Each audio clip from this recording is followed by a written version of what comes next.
Hello दोस्तों, welcome back to the channel. और आज हम करने वाले हैं इकोनॉमिक्स का पेपर नंबर 1 फ्रॉम मार्वल। हम मार्वल से करने वाले हैं। चलिए आज से शुरू करते हैं इकोनॉमिक्स। सो अब टाइम वेस्ट नहीं करते हैं और आ जाते हैं सेक्शन ए पर। अगर आपको आंसर्स आते हैं ना, लाइव चैट में आप आंसर्स लिख सकते हो, ठीक है। एंड इसमें भी मैं सेक्शन ए और सेक्शन बी का आंसर आपको बताऊंगी और जो बाकी सेक्शंस है उनका क्वेश्चन शो करूंगी और बताऊंगी वो कौन से चैप्टर के हैं। तो आप उन्हें टेक्स्ट बुक से ढूंढ के डिटेल में पढ़ लेना, ठीक है।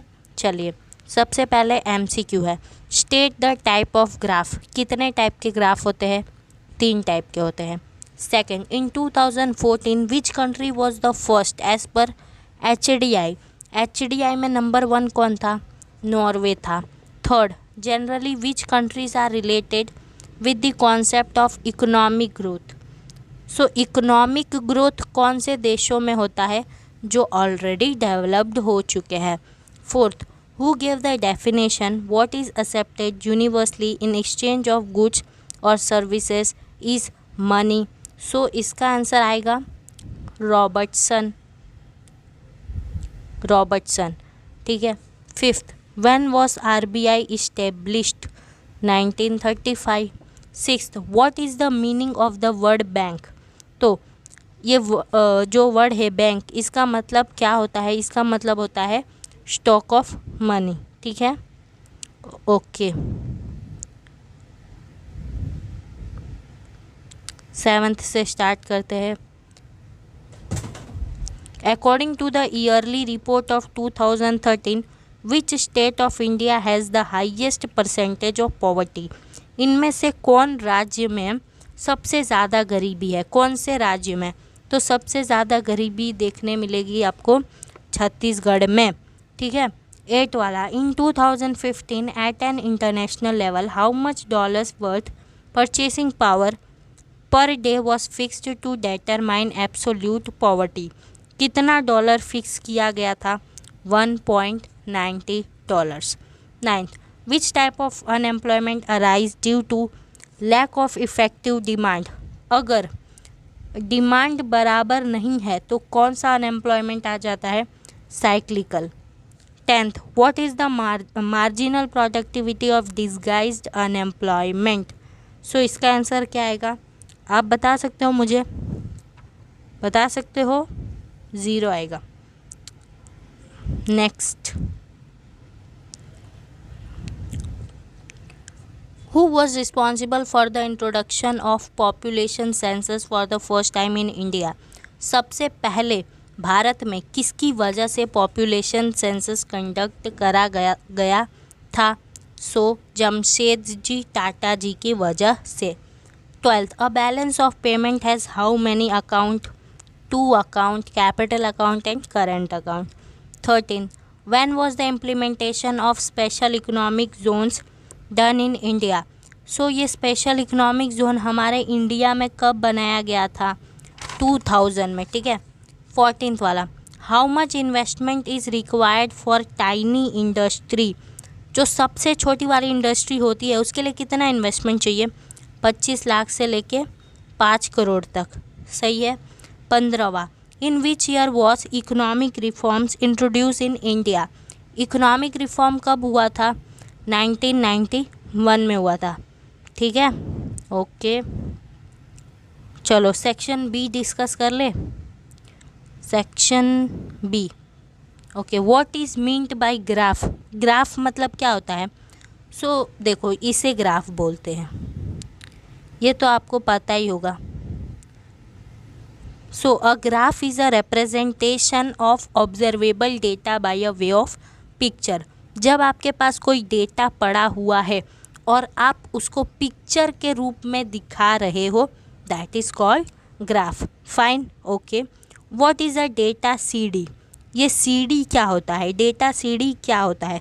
तो देखो, एक कंप्यूटर डिस्क होता है और उसके अंदर हम बहुत सारे इंफॉर्मेशन स्टोर कर देते हैं, उसी को हम कहते हैं CD।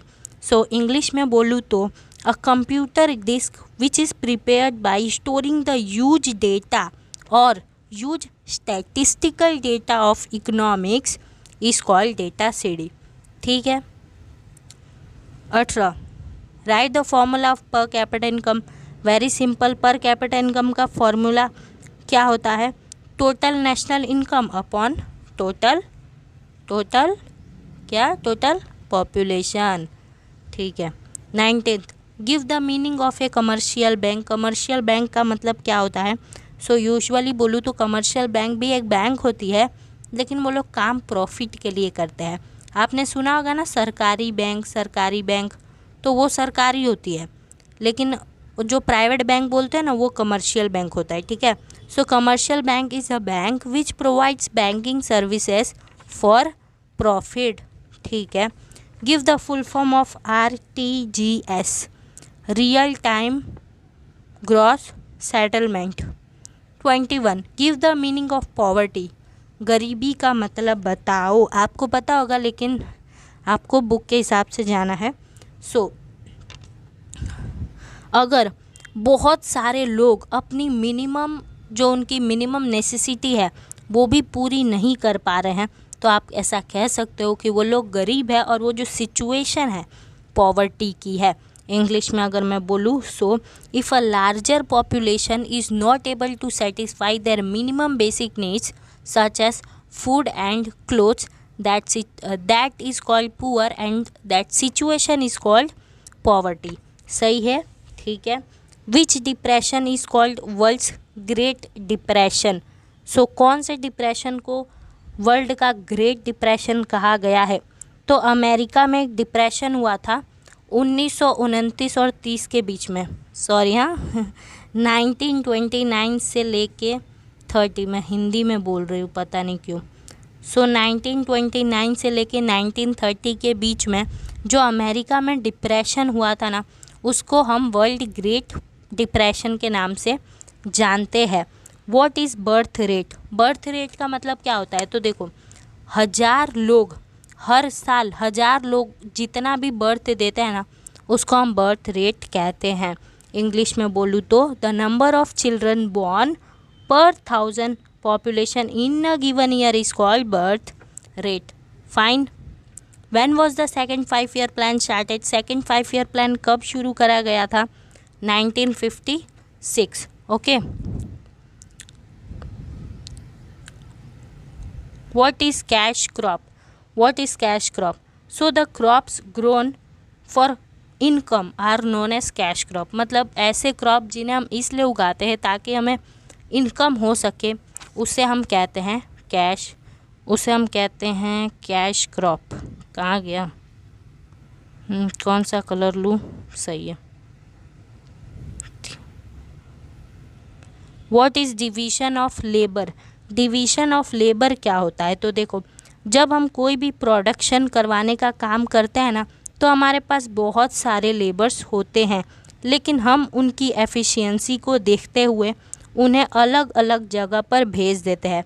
उसी को कहते हैं division of labour. Means the distribution of labourers in various production activities as per their efficiency is called division of labour वाला। What is meant by exchange rate? Exchange rate का मतलब क्या होता है? सो एक्सचेंज रेट का मतलब होता है it is the price of a foreign currency in terms of domestic currency. समझ लो हमारे भारत में रुपए चलता है और अमेरिका में डॉलर चलता है, तो आप ये रुपया लेकर जाओगे ना अमेरिका में, तो वहाँ नहीं चलेगा, आपको डॉलर लेना पड़ेगा। तो पता है डॉलर की अभी वैल्यू बताऊँ तो 72 चल रही है। मतलब कि देखो, अगर आपको वहाँ पर $1 लेना है ना, तो आपको 72 रुपीज़ देने होंगे। आप जब 72 रुपीज़ दोगे तब जाके आपको $1 मिलेगा। तो यही होता है exchange rate. How many special economic zones are there in India? कितने स्पेशल इकोनॉमिक जोन्स हैं? 8। सो अब यहाँ पर क्वेश्चन आता है कि what are cottage industry? Cottage industry क्या होता है? सो वो इंडस्ट्री जिसे फैमिली मेम्बर्स वाले ही चलाते हैं, सिंपल इक्विपमेंट्स और बहुत कम इलेक्ट्रिसिटी, मशीन्स और इन्वेस्टमेंट का यूज़ करके, उसे हम कहते हैं कॉटेज इंडस्ट्री। मतलब वो जो इंडस्ट्री है वो फैमिली मेम्बर्स वाले ही चलाते हैं, इलेक्ट्रिसिटी, मशीन, इन्वेस्टमेंट ये सब बहुत कम होता है। ठीक है। अर्बनाइजेशन क्या होता है? तो जब गांव से लोग शहर की तरफ आने लगते हैं, that is called urbanization, means the migration of people from rural areas to urban areas is called urbanization. Fine. Now let's discuss section number C. What is meant by diagram and for what purpose it is drawn? ये आपको मिलेगा chapter number 1 में.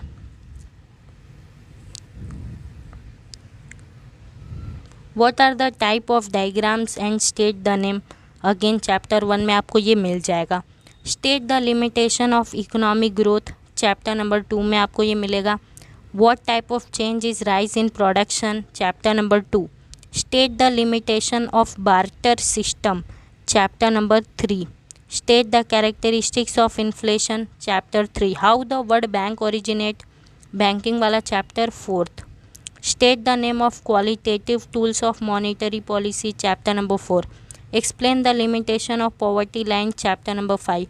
Which method is used to measure relative poverty, chapter number 5. Explain frictional unemployment, chapter number 6.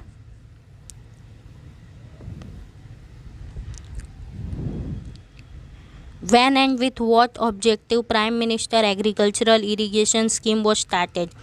सो ये जो scheme है ये गांव में शुरू करी गई थी, मीन्स रूरल एरियाज़ में, इसलिए शुरू की गई थी ताकि 24/7 इलेक्ट्रिसिटी दी जाए. 43. Balance of trade is a part of balance of payment, chapter 9. Internal trade, foreign trade. Give the name of factor influencing balance of payment, chapter 9. How are industries helpful to modernise agriculture, chapter 10. State the type, chapter 10. सही है, okay. Section D. Explain the importance aspect to consider, chapter number 1. यहाँ लिख रही हूँ, ठीक है. State the characteristics of economic development, chapter 2. National income, chapter 2. Explain the absolute poverty, chapter 5. Again chapter 5. Explain the economic causes, chapter number 7. Population. Agriculture to Indian, chapter number 8. Agriculture. Explain reasons for international trade, chapter number 9 का है ये. Write a note on exchange rate, chapter number 9. देख लो, हाँ मैं काट रही हूँ, okay. Explain any 3 matters about chapter number 10. Fine. Let's move on the last section, that is section E. Define money and explain its functions in brief. ये है chapter number 3 का. Explain any 5 methods to solve the problem of unemployment in India. ये आपको मिल जाएगा unemployment chapter में, chapter number 6. Explain in detail the methods to control population, chapter number 7. Fine.